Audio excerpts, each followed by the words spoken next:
what I hear from the General Assembly, most people, or like a good contingent of people, elected to stay here in the plaza. Yes. Despite the fact that the permit is ended. Right. Now, has there been any indication that the police are going to break this up? We were a little concerned earlier. Usually the police check in with me in the morning, they check in with me at night, and usually it's a Park Service lieutenant and a Metropolitan Police person. And tonight it was a Metropolitan Police person and then a different kind of Park Service guy. He had a black uniform, and I didn't recognize the two that came. And so he said, your permit's running out at 10. I said, yeah. He said, what do you think you're going to do? And I said, well, we don't know. We're trying to make our decisions collectively, so I have to wait until the assembly. So I said, what are you guys going to do? And he said, do our job. So, I explained to him why we were here, that it was for all of us. And then he said, why don't you just extend the permit? I said, well, it's kind of like contentious to get a permit in the first place. A lot of people feel like this is public space, and we have a right by the Constitution to express freedom of speech and to redress the government for our grievances. But that we got the permit because we wanted to show them who we were. That we're mostly professional people, intelligent people trying to create a nonviolent transformation. So he said he would check back in with me around 9, and we decided to have a number of us go that have been planning this from the beginning, go have a meeting. And we decided that we were ready to go ahead and just kind of make a stand and say this is our space, and that if it meant risking arrest, that we were willing to do that. We want to be able to continue building this movement, and we're starting to get a real community here. We're starting to get our consensus process down, and we're creating committees that are doing things.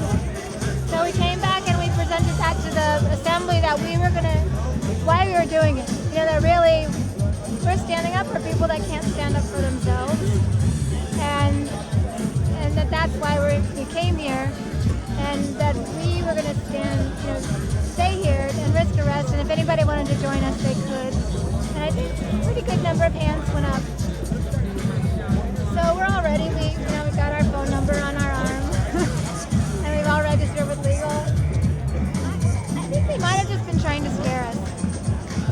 Now, if I could ask you a quick question about, has there been any negative reaction in the public about what went on yesterday with at the Air and Space Museum? Yeah, the March of the Air and Space Museum. Well,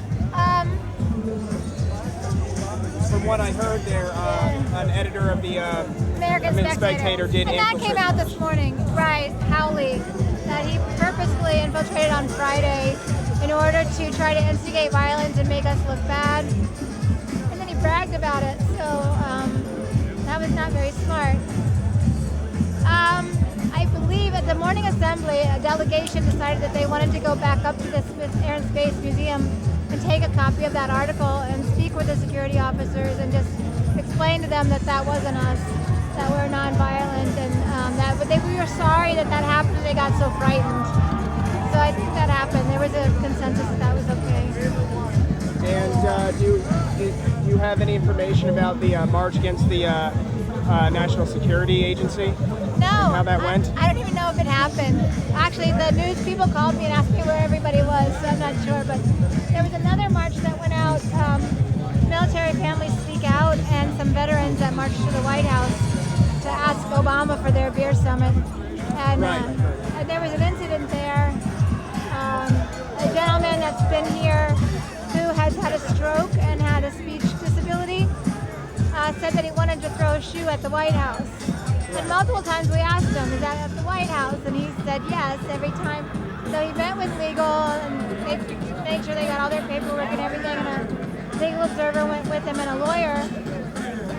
And the lawyer explained to the police when we got there that this gentleman wanted to throw a shoe over the fence and get arrested. And she had gone through with him. She said, if you want to get arrested, when you throw the shoe, just sit down. But he was trying to, when they got up there, he was trying to get an officer's attention. I think he wanted the officer to see him throw the shoe. And the officer wasn't turning around, so the guy got agitated, and he threw the shoe at the officer. And hit him on the shoulder. So he was arrested, and they're holding him overnight. Now, is that, other than T. Lee and that guy, has anybody else been arrested? No, and we're not really here to get arrested. We're really here to be visible, to get our message out. I mean, it's been fantastic with the Taste of DC here. People have been going out into the crowd and leafleting. We made some really great leaflets that say a taste of DC, but it's democracy. It's like, are you craving peace with your Pinots and justice with your jasmine tea? And it's like, come to Freedom Plaza for organic and sustainable solutions. It has like a whole menu. It's like juniper berry jobs and single payer, pan-seared single payer. So that's been really fun. They took a whiteboard around and they asked people, what do you want to see different? And they would write it down and have the person hold it and take a picture of them. So they're just trying to engage the crowd. A lot of people walked through today, and we have all of our signs. They're looking at the signs and asking people about what's going on. So just to get this visibility, and to be out there and talking to each other is just so important. Thanks, Margaret.